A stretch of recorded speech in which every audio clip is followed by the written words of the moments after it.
Welcome to the studio.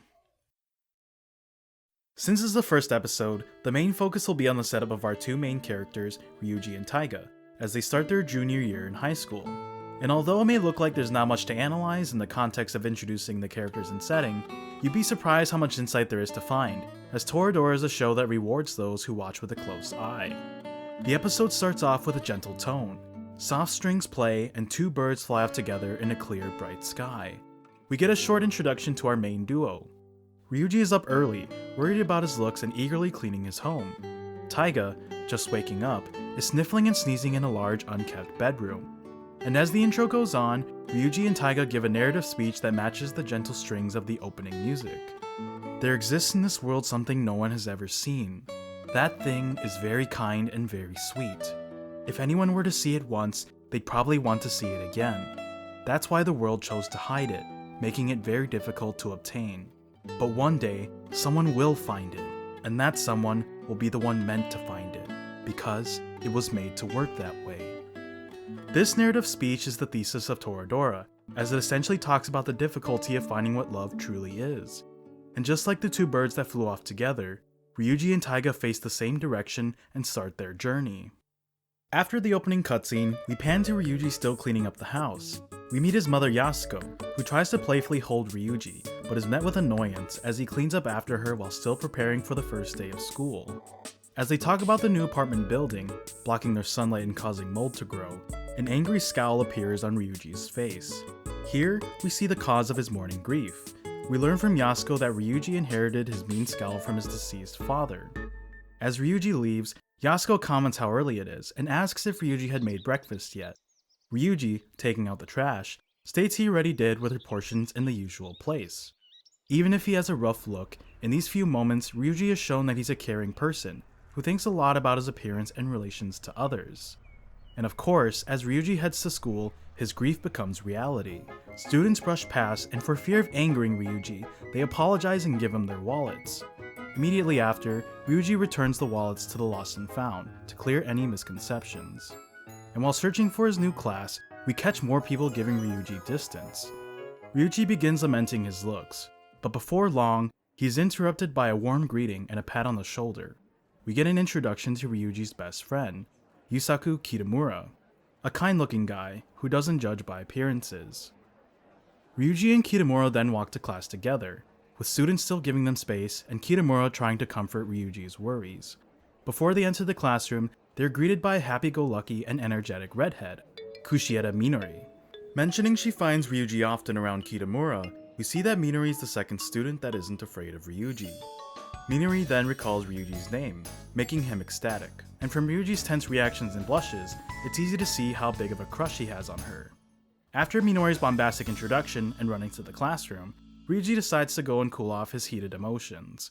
However, he doesn't notice that falling behind Minori was Aisaka Taiga.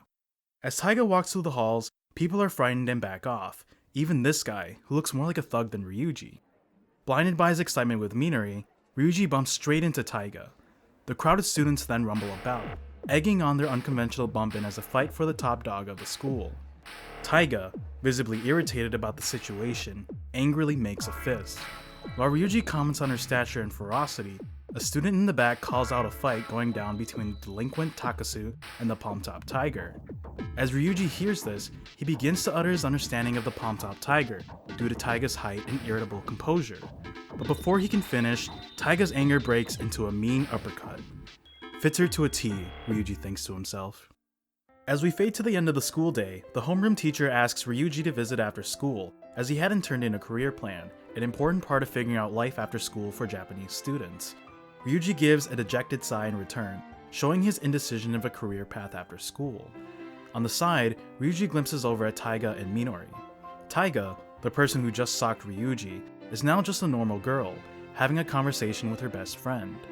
Taiga mentions having a bad day after visiting the doctor due to sniffles from house dust. Minori then counsels her, much to Ryuuji's dismay and envy. Kitamura heads over after to comfort Ryuuji yet again and tells him that at least the class is starting to think different of him now after his run-in with Taiga.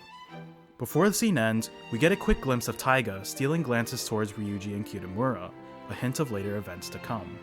As sunset dawns, Ryuji meets his frightened homeroom teacher to discuss about his career plans, but before Ryuji can get a say in, she cowers in fear. Telling him not to worry about the career plan for now, Ryuji breathes a sigh of relief. Ryuji then runs back to get his bag from class, worried about not making it in time for the afternoon supermarket sales. Upon opening the classroom door, however, a figure sends desks flying, trying to quickly hide within the room's locker. As the locker falls, we see it was Taiga who caused the commotion. With Taiga completely ignoring what just happened, Ryuji heads for his bag to leave this awkward scene immediately. But before he can reach out, a mumbling Taiga fidgets over, muttering her mistake with the 2 bags left in the classroom. She then immediately pounces onto Ryuji, and after a struggle for the bag and a powerful sneeze from Taiga, Ryuji is sent flying. Angry at Taiga for her actions, Ryuji begins to yell, but immediately stops once he sees Taiga's shocked expression. Concerned, Ryuji asks Taiga if she's okay. This breaks Taiga out of her shock, and she leaves angrily, but not before calling Ryuji an idiot for his actions. Supposedly for not giving her the bag, but also for being concerned about her. Ryuji expresses another sigh and cleans the room as to not leave a mess and any misunderstandings behind. A cut to night and we are seated in Ryuji's room. A picture of Ryuji's father is shown and more lamenting comes out. If I didn't have this face, people wouldn't be scared of me. The palm-top tiger wouldn't have bugged me. I'd have more confidence. Ryuji expresses his cynical nature and is distraught as he blames all of his misfortune on the face he can't change. Before Ryuji can lament further, he remembers his career plan paper is due. Rummaging through his school bag, we find what Taiga was so worried about, a love letter addressed to Mr. Yusaku Kitamura. Holding the letter high, Ryuji convinces himself not to look inside, and to return the letter to Taiga the next day. However, the letter accidentally opens. Trying to quickly reseal it, Ryuji realizes the letter is actually blank, and thinks about how much of a klutz Taiga actually is. Deciding to drop these thoughts, Ryuji heads to bed for the night. After our first halfway episode card, a tumbling sound is heard in the Takasu household. Realizing it's too early for Yasuko to come home from her work as a bar hostess, Ryuji decides to check out what caused the noise. With a breeze coming from the window, Ryuji glances over and sees a shadowy figure from behind. The assailant attacks, and Ryuji intercepts with a painful yell. Pushing back, Ryuji recognizes the small figure, and after yet another familiar sneeze, the lights come on, and we see Taiga has invaded Ryuji's home. After yelling at Taiga to not wipe her nose on clothing, and some shots of Ryuji dodging Taiga's sword swipes, Taiga corners Ryuji at point blank, asking him to forget.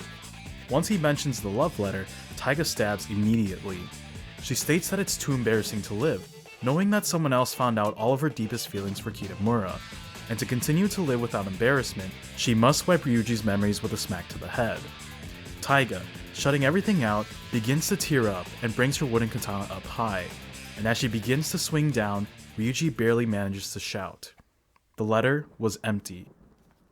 Thunder roars, and Taiga's anger immediately dissipates. Upon hearing these words, everything that was holding Taiga up till now leaves her body and only a growling stomach remains. After making some absolutely delicious fried rice, we move to an annoyed Ryuji watching Taiga scarf it down. Asking why Taiga's so hungry, she replies with how she's sick of convenience store food. Ryuji asks about her parents, but stops himself, thinking every family has their issues. Even after all the problems she's caused, and now being fed by Ryuji, Taiga erupts with a rough, ungrateful attitude, asking how Ryuji will repay her for not giving her the bag to take the letter out and for finding out about her deepest feelings. To lay it on top, she states to Ryuji that he's only good for his fried rice. Already annoyed with having to take care of this stubborn girl, Ryuji begins to scold her, but he stops, noticing Taiga genuinely cry when mentioning her feelings about Kitamura. The empathetic boy that Ryuji is, decides to cheer Taiga up and opens up to her. What's so embarrassing about a love letter? Ryuji then shows Taiga his hidden box of things to do with his crush. It includes things like the music and poems he'd like to show her. After some rummaging, Taiga is surprised to see the girl Ryuji likes is Minori. Ryuji then proclaims that Taiga should be proud of her love letter for Kitamura, and to have more confidence in herself. And after Taiga mentions Minori's name, Ryuji excitedly agrees to himself that Taiga should be positive and confident, just like Minori. In a small time of proclamation, Ryuji shows his adoration for Minori, for the things he lacked himself. As Taiga calls out Ryuji for not being a guy on Minori's level, they begin to bicker about their crushes. Not long after, we get to hear from Inko the parakeet who has woken up. Sidebar, the running gag is that Inko cannot say her name and usually says words close to it, like Inpo for impotent. Sidebar off. As Inko breaks up the bickering, Ryuuji gets a look at the clock, noticing that Yasuko is almost home from work. As he doesn't want to worry his mother, having a girl over this late at night, Ryuuji rushes on getting Taiga out of the house. He pleads that he won't tell anyone her secret. Taiga, however, states she still doesn't trust Ryuuji, even though right after, she inadvertently begins to get bashful and asks what he thinks of love letters. After stating that he'll listen to Taiga and give her all the advice she wants, Taiga looks up with wide, pleading eyes. This is the first time we see Taiga let someone pass through her rough and tough attitude. She asks really if Ryuuji will really help her with something this important. As the scene continues, Taiga questions if Ryuuji will follow her every command like a dog, but the look in her eyes sell the real question. Is Ryuuji someone that she can really trust? A small veil that Taiga decides to open for Ryuuji, and a window for us, the audience, to let us know there's a reason for Taiga's rough and harsh nature. Pushing forward, Ryuuji tells her that she can trust him, even if Ryuuji himself doesn't know what he's getting himself into. Satisfied, Taiga heads for the doorway ready to leave. Ryuuji asks to walk her home, but she declines, stating she lives close by. Feeling bad for the hole she made in the paper wall, Taiga gives Ryuuji the love letter to patch it up.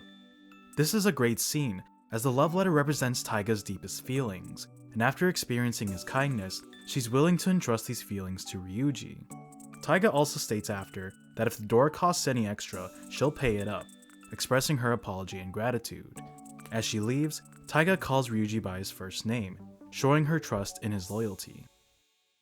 Morning comes and Ryuuji, up and early as usual, is met with a phone call from Taiga. Already holding him to his word, Taiga demands to see Ryuuji at the balcony.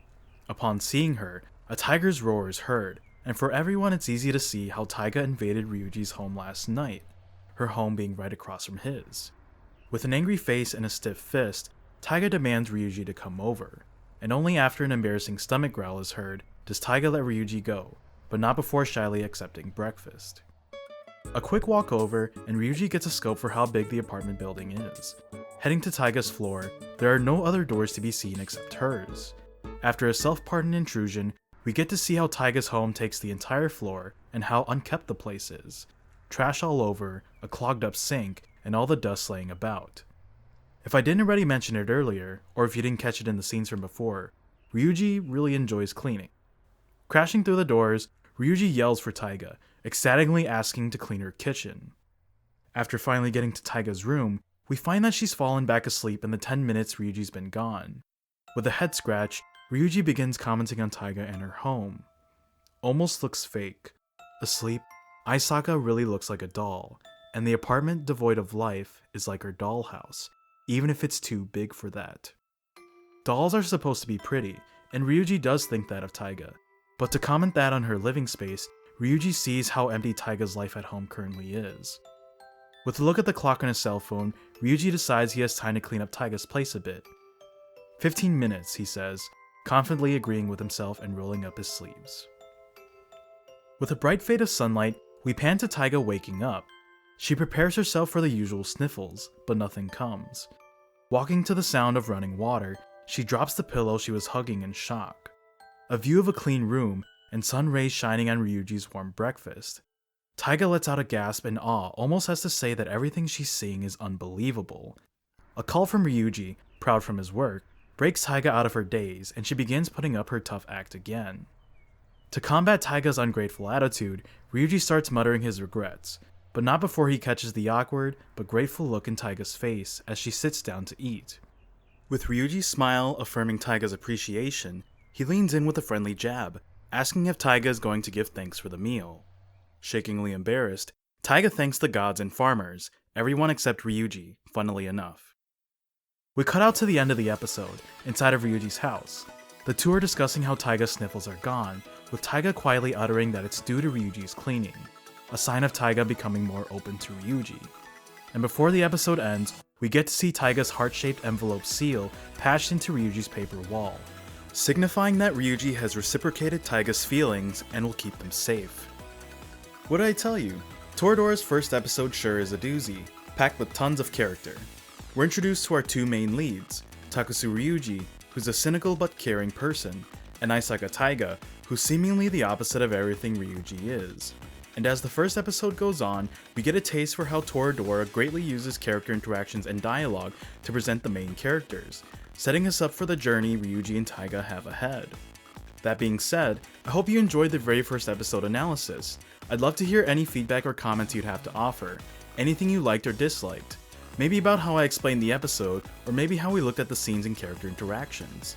Either way, I hope that you got to see some things that you didn't notice before on your first watch through, or, if you're brand new to watching this series, that I piqued your interest in picking up the show. If you've enjoyed this episode, please leave a like and subscribe, as it really helps me see how interested people are in this analysis series. And feel free to follow the project's Twitter for updates as the series continues. Now, prepare for Operation Getting Taiga with Kitamura. Close the curtains.